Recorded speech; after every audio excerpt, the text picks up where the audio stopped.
చిత్రసీమలో లీకేజ్ల పెడత చాలా ఎక్కువ. ఓ ప్రాజెక్ట్ సెట్ అవ్వగానే కథ ఏంటి, ఎలాంటి జాన్రా, టైటిల్ ఏంటి అనే విషయాలు బయటకు వచ్చేస్తుంటాయి.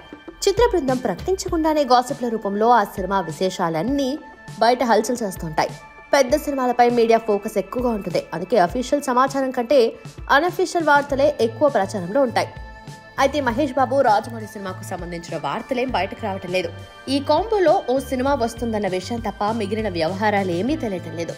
మహేష్ బాబు పుట్టినరోజు సందర్భంగా ఏదో సర్ప్రైజ్ ఉంటుందని అంతా ఆశించారు. కానీ రాజమౌళి ఎలాంటి హడావిడి చేయకుండా గప్ చుప్గా ఉండిపోయారు. అంతేకాదు, ఈ సినిమాకు సంబంధించి ఇప్పటి వరకు ఒక్క లీక్ కూడా లేదు. టైటిల్ ఏంటి, నటీనటులు ఎవరు అనే సంగతుల్ని మీడియా కనీసం రాబట్టలేకపోతుంది. ఈ సినిమాపై వచ్చిన గాసిపుల్ని కూడా రాజమౌళి పట్టించుకోలేదు. వాటిపై ఎలాంటి వివరణ ఇవ్వడానికి ప్రయత్నించలేదు.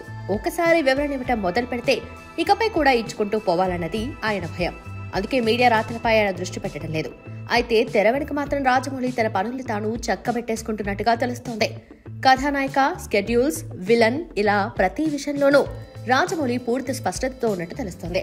కాకపోతే ఇవేమీ మీడియాకు పొక్కకుండా జాగ్రత్త పడుతున్నారు. కొన్ని విషయాల్లో రాజమౌళి నెట్వర్క్ చాలా పటిష్టంగా ఉంటుంది. తాను చెప్పేంత వరకు ఎలాంటి సమాచారం బయటకు రాకుండా జాగ్రత్త పడుతూ ఉంటారు. మహేష్ బాబు సినిమా విషయంలో ఈ జాగ్రత్తలు మరింత ఎక్కువయ్యాయి. త్వరలోనే రాజమౌళి ఓ ప్రెస్ మీట్ పెట్టబోతున్నారని, అందులో సినిమాకు సంబంధించిన విశేషాలని ఎక్స్క్లూజివ్ గా ప్రకటిస్తారని తెలుస్తోంది. అప్పటి వరకు మహేష్ బాబు అభిమానులు ఓపిక పట్టాల్సిందే.